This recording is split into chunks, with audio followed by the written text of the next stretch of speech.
guys, and welcome to another Dark Rain video.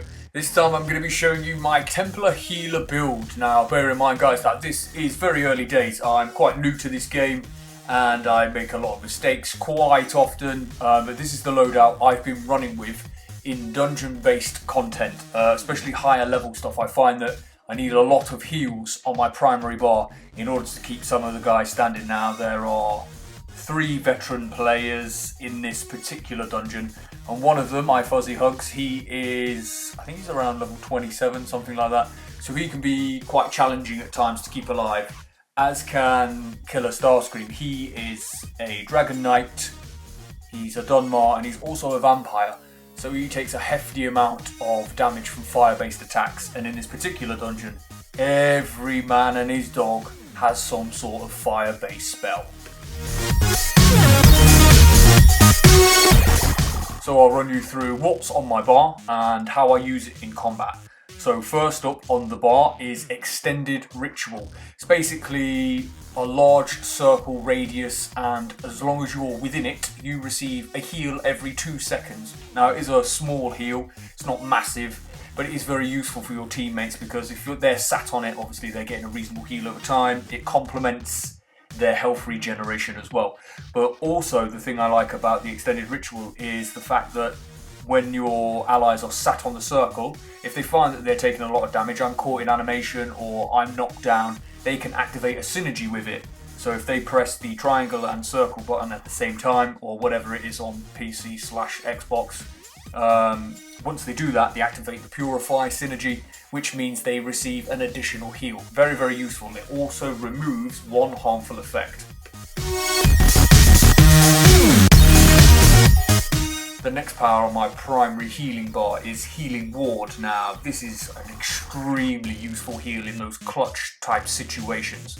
So somebody's taking a hefty amount of damage, heal over times aren't doing the job, you can't get enough breath of life down, all of a sudden they take this massive hit, they're nearly dead, you hit that, they receive a heal as soon as it goes to them, they are protected by a shield, which if their health is low enough, its potency is increased by 300%, and then if they are not followed up by any attacks after that, when the shield expels, they also receive a heal equal to the amount of damage mitigation that shield has left. It's very, very useful indeed.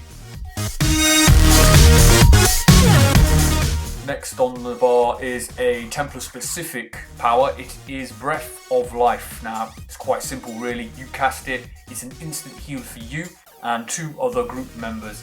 An essential heal if you're deciding to run, in my opinion, as a Templar healer.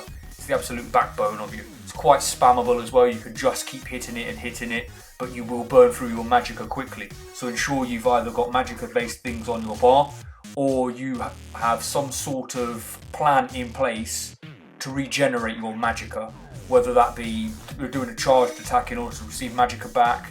I recently got a new power called Rune Focus, which is outstanding at giving that power back. It's just that you have to remain static in order to use it, but I'll do another video on that another time guys. Next on the bar, one of my most powerful heal over times is Rapid Regeneration. It heals for an absolute truckload of health over around a 16 to 20 second period. I can't remember which it is. It heals me and 2 other teammates. Now the problem I have with this is once you activate it, it just goes to 2 people near you. It's not even consistently the 2 people closest to you. It could be the bloke on the other side of the map, and 1 bloke stood right next to you, 2 blokes stood right next to you, or sometimes just 1 of them. It is a little bit unreliable with that. So you do have to spam it a little bit to ensure that your whole team's got it.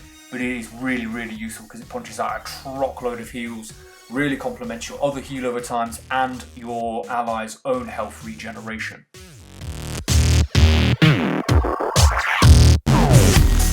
Next power is Foresight, and this is a pretty good power. You just point it at the enemy, boom, you hit them, and then any attack that goes to them heals allies for a certain amount of health, whatever it is based on your leveling at that time.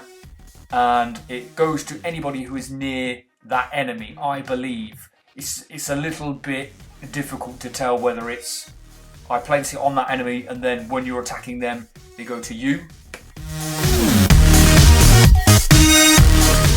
Or is it healing whoever's closest to the enemy at that time? I'm not really sure. I'm going to need a lot more testing on it really. problem I've got with healing in this game at the minute is I don't have any numbers on the screen, so I can't be entirely sure what heal is doing what at what time. It's all of a bit of guesswork and whatever seems to elicit the least deaths at this minute. And last, but by no means least on my bar, is Remembrance. Now this is your healing ultimate ability, and it's a very useful heal. It punches that heal over time for 4 seconds and also increases the amount of defense all of your allies receive. I think it reduces the amount of damage that comes in by 20%, which is a phenomenal amount, so it's really useful for keeping the team alive.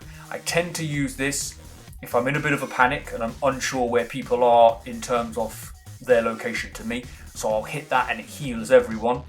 Or I'll use it if I think the tank's very low and I'm struggling to get him back up because his health pool's much larger than the rest of the team's. Or if I'm out of magicka, there's no way I can build my magicka back through attacks because too much damage is coming in at that time, and my little potion is on cooldown. If that is the case, it's definitely worth getting another Remembrance off, because it will give you time to breathe, time for your magicka to go back up, time for other things to cool down, and it will look after your group. It's not often that I've had this thing active and members of the team have gone down during its activity. It's very, very difficult for them to go down. Your team would have to be stood inside of some sort of one-shot based mechanic on a boss fight, say, but it's extremely useful to have.